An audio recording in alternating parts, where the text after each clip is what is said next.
अस्सलाम वालेकुम। अज़ीज़ान मोहतरम, आज की वीडियो में हम बात करेंगे कि जब इमाम हुसैन अलैहिस्सलाम को मालूम था कि करबला जाएंगे तो शहीद कर दिए जाएंगे, तो फिर करबला क्यों गए और क़याम क्यों किया। ये सवाल अक्सर हमसे यूट्यूब पर, मुख्तलिफ़ फेसबुक सोशल मीडिया प्लेटफॉर्म्स पर हमसे किया जाता है। तो मैंने कहा आज इस पे एक तफसीली वीडियो बनाया जाए कि आखिर इस जो इश्काल है तो इसकी वजह क्या है।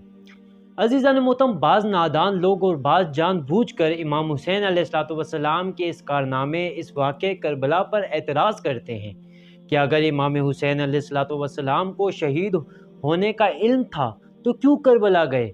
अगर इल्म था तो हराम काम किया है, क्योंकि अपनी और अहलो अयाल की जान को ख़तरे में डाला है।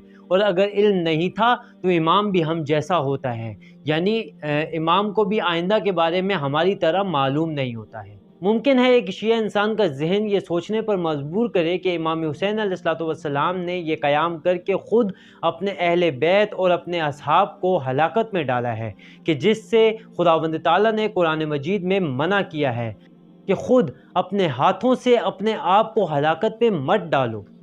अज़ीज़ान मोहतरम, इस आयत का मतलब क्या है कि यानी अपने हाथों से खुदकुशी ना करो।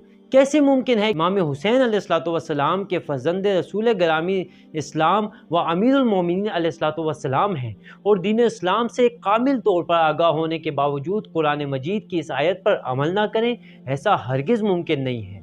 अज़ीज़ान मोहतरम, सबसे पहले हम हलाकत के मायने को बयान करते हैं ताकि हलाकत हराम वाज़ेह हो जाए। फिर ख़ुद ब खुद वाज़ेह हो जाएगा कि क्या ये मानी इमाम हुसैन अलैहिस्सलाम के अज़ीम इनकलाब व क़याम के बारे में सही है या सही नहीं है।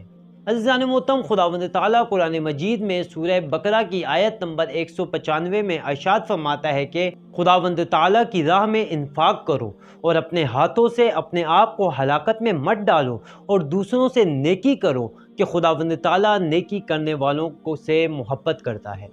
अज़ीज़ान मोहतरम, इस आयत में तहलका से मुराद हलाकत है और हलाकत से मुराद हर वो काम है कि जिसके करने से इंसान को इतना ज़्यादा नुकसान हो कि आम तौर पर उस नुकसान का जुबरान ना किया जा सके, जैसे फ़क्र या मर्ज़ हो जाना या वो काम करने से मर जाना।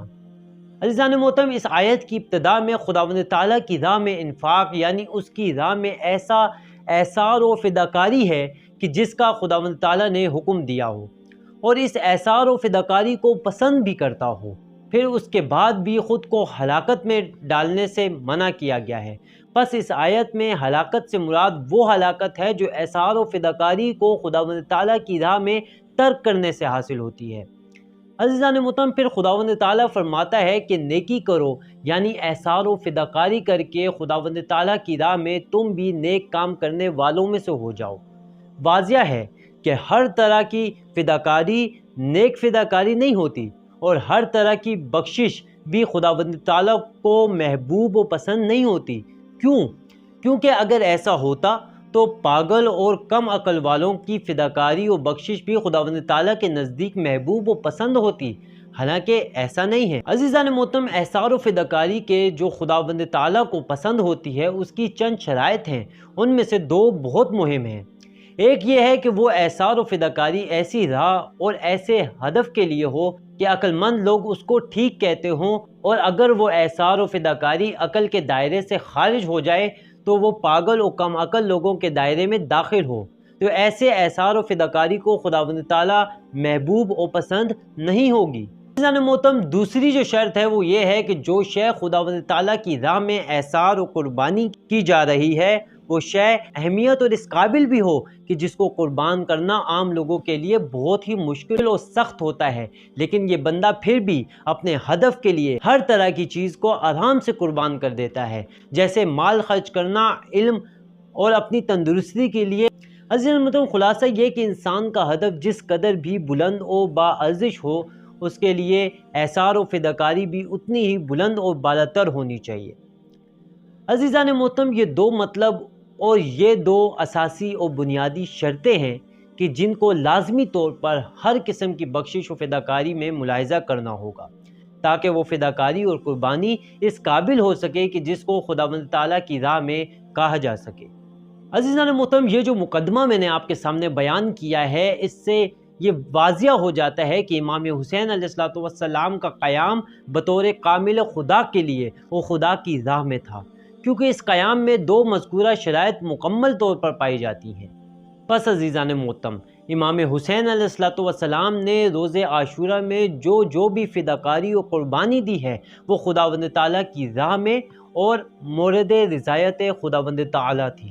عزیزان محترم، آیت ہلاکت یا ہر وہ دلیل جو خودکشی کو حرام قرار دیتی ہے وہ ہر طرح کے اپنے آپ کو خطرے میں ڈالنے کو شامل نہیں ہوتی۔